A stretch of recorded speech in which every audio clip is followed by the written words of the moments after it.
Fala pessoal, só uma dica rápida aqui para você que está querendo ganhar dinheiro no conforto da sua casa.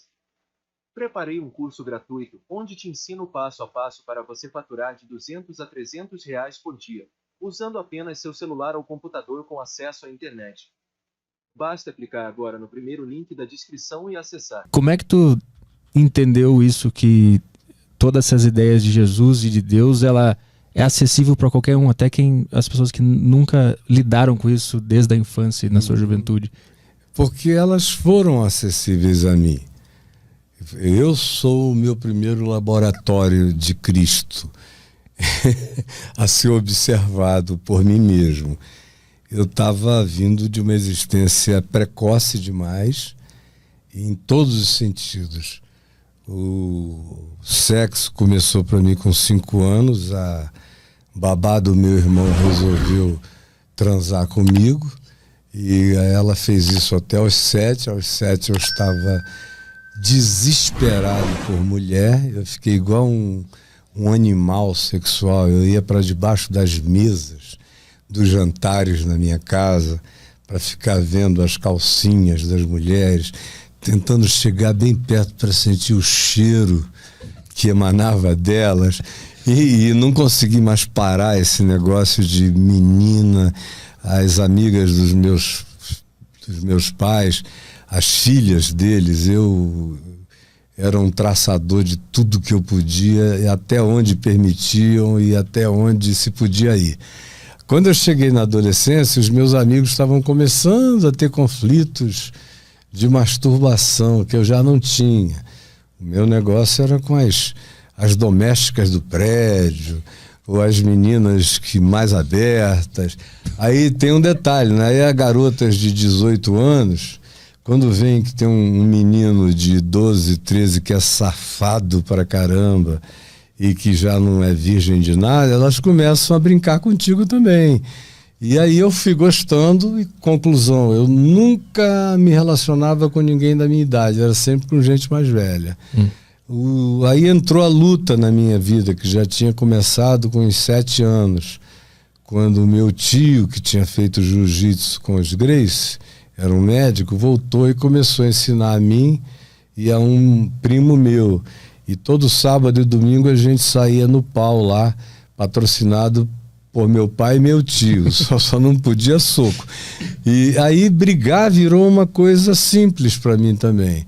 Aí mulher, defesa pessoal, luta, foi dando uma segurança extraordinária. Parece que não. Uma boa parte das inseguranças das pessoas tem a ver com a sexualidade, até definirem uma identitariedade que eles possam chamar de sua, e também bullying, isso tudo que eu nunca sofri, também nunca fiz. Mas toda vez que tentaram fazer comigo, acabou na hora, eu resolvia no momento.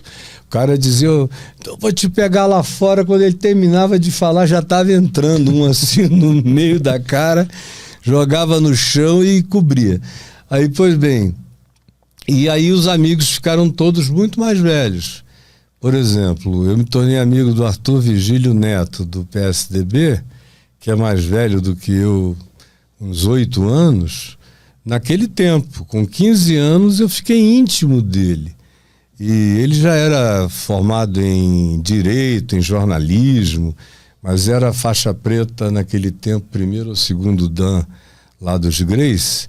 E aí eu fui morar com ele me levou para o Rio, eu morei na casa dele muito tempo, treinava lá com os melhores Grace. Durante toda essa história, já tinha Deus, ensino religioso na tua vida? Não, nada. Tinha a memória do que minha mãe e minha avó me falavam. Elas eram presbiterianas, mais religiosas do que espirituais. Elas tinham mais aquela casca da religião. Meu pai, que era um agnóstico e que foi o homem, a pessoa mais importante da minha vida, se converteu lendo a Bíblia sozinho, lendo a Epístola aos Hebreus. Aí ele ficou impressionado com uma definição de fé que tem lá e que diz que a fé é a certeza das coisas que se esperam e a firme convicção de fatos que se não veem. Aquilo mexeu com o intelecto dele, ele resolveu ler o livro todo, que ele nunca tinha pegado. Aí minha mãe percebeu que se ele entrasse pelo Gênesis, ele ia parar no livro de Levítico, naquelas leis antiquadas, pedrada, violência como punição e tudo mais, bem primitivo. Ela disse, não, ele é um humanista, ele não vai sobreviver a isso, e era um dos melhores advogados. O meu pai, ele chegou em Manaus, ele tinha a maior banca advocacional da cidade. Quando ele foi atingido pelo golpe militar e nós mudamos para o Rio, no Rio, 2 anos depois, ele já tinha a segunda melhor banca do Rio. O Bernardo Cabral, que foi relator da Constituinte, era auxiliar do meu pai, trabalhava para o meu pai. Então o cara era genial mesmo, papai. Além de tudo, ele era um ser davintiano. Ele calculava estruturas, ele fazia aparelhos, ele construía, tinha um pendor arquitetônico extraordinário, uma capacidade de física aplicada ao uso de energias diversas. Papai já trabalhava com vento, com água, com tudo, desde que eu era menino. Ele fazia as coisas operarem no sítio, na casa, na fazenda, com essas forças da natureza. Então, quando ele se converteu, foi lendo os evangelhos. Mamãe falou, não, esse livro é diferente. Para você entendê-lo, você tem que começar pelo fim. Aí ela abriu em Mateus, num domingo, 3 da tarde. Aí ele leu Mateus, Marcos, Lucas e João no mesmo dia. Chegou em João 19, que é sobre a crucificação de Jesus, 3 horas da manhã, mais ou menos. Aí ele disse que ficou com a convicção de que não tinham sido os romanos, nem os judeus, a causa da morte de Jesus. Ele entendeu que Jesus tinha morrido por ele, por cada indivíduo, pelo pecado humano, pela maldade humana, pelo egoísmo humano, pelo desamor ao amor que existe no coração de quase todos os homens, o culto ao egocentrismo. Ele entendeu e ele caiu de joelhos na cozinha da nossa casa, chorando e dizendo, Jesus, me perdoa, eu te matei. Te matei. Como é que tu absorvia tudo isso nessa época, sendo jovem? Eu fugia, né? Eu não queria nem ouvir. Eu ia embora. Eu digo, eu não quero, eu fui fugindo de casa. Com 15 anos eu saí de casa. Fui embora de casa. E até aos 15, entre os 13, que foi quando isso aconteceu com ele, e os 15, eu vivia muito mais na casa de amigos e tudo, porque eu não suportava aquele ambiente da minha casa, que era muito bom, mas era tudo que eu não queria para mim.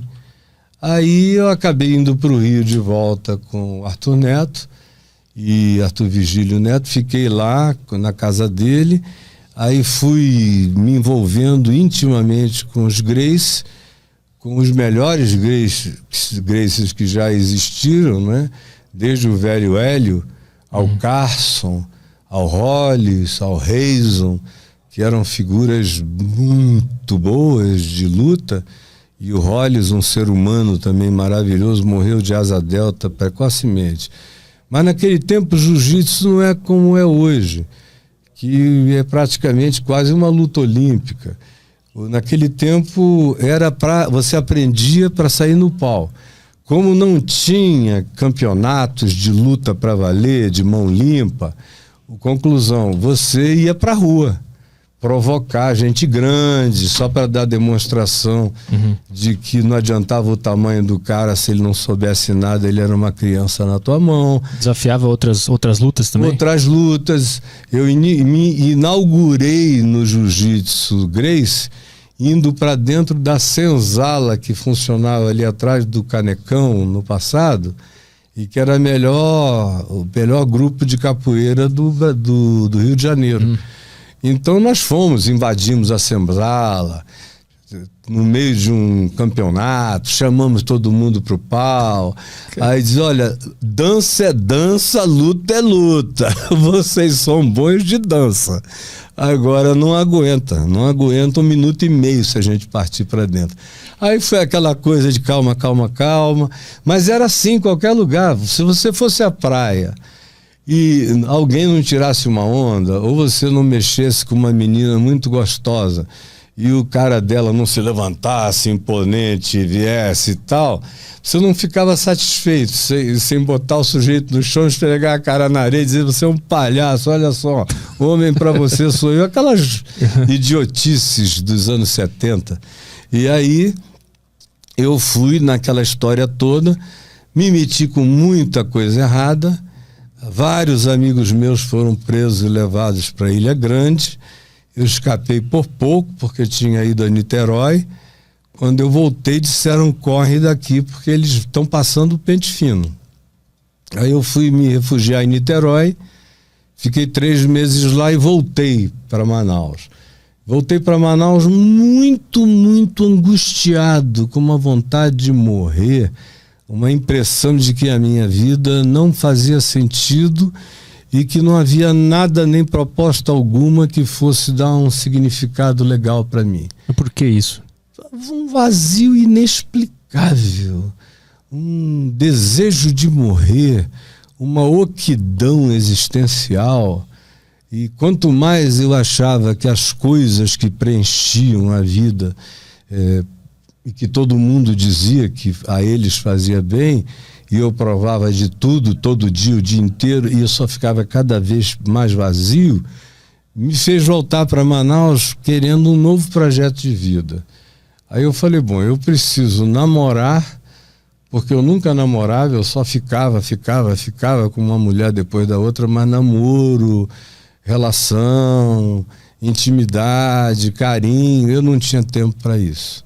E nunca fui emulado emocionalmente e sentimentalmente nesse sentido. Aí eu falei, preciso trabalhar, porque eu ganhava dinheiro vendendo muamba com um amigo meu, né? A gente ia pegar muamba lá no meio do Rio Negro, em Manaus, para vender para os ricos da cidade.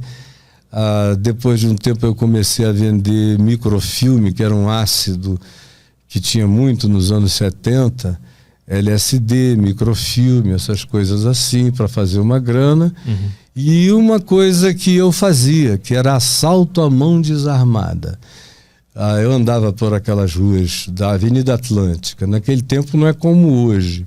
Hoje é um negócio decadente. Naquele tempo era tudo muito bonito, gente bonita, meninas lindas, homens fortes. E era uma época áurea. E aí eu via uma garota muito linda com um cara bonito. O meu amigo, que eu não vou dizer o nome dele agora aqui, porque ele não tem nada a ver com isso, parava o bugre dele, ou o Alfa Romeo que ele tinha, e eu dizia, aquele ali é bom, aquele ali é bom. Eu só ia em cima de homem grande, forte, bonito, com gatas. Aí eu corria dizer, meu amigo, a minha noite está começando, eu estou sem dinheiro para começar, me deu a impressão que você é um cara generoso.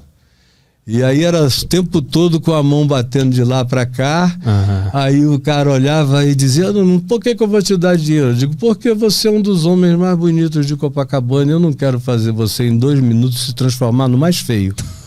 Aí o cara dizia, você é engraçado, que era a saída dele, né? Aí ele metia a mão no bolso e digo, divide, você tá com muito. Aí ele me dava.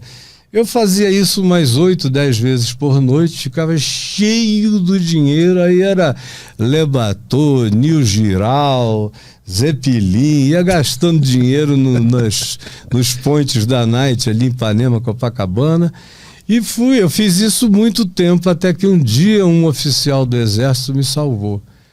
Eu vi esse cara, que devia ter uns 40 anos, forte, bonito, com uma mulher bonita, 3 criancinhas, o que quebrava o meu padrão. Se fosse casado e tivesse filhos, eu nunca entrava nessa, mas nesse dia eu não sei que loucura foi aquela. Aí eu fui lá, ele estava ali na frente do Cabral, na Bolívia com a Atlântica, tinha uma sorveteria do outro lado da rua, tomando um sorvete. Aí eu fui lá e vim com o mesmo papo. Aí ele olhou para mim e falou, olha, eu estou olhando nos teus olhos e eu sei que você tem um pai bom atrás de você, você tem uma mãe legal, você tem família, você não é como essa moçada aí. E eu não quero te fazer mal. Olha para trás de ti. Aí eu olhei, tinha 3 carros pretos com faixa, placa oficial, uns caras grandes, armados. Ele falou, eles trabalham para mim. Eu sou major, assim, assim, assim, cumpro as funções tais, tais, tais.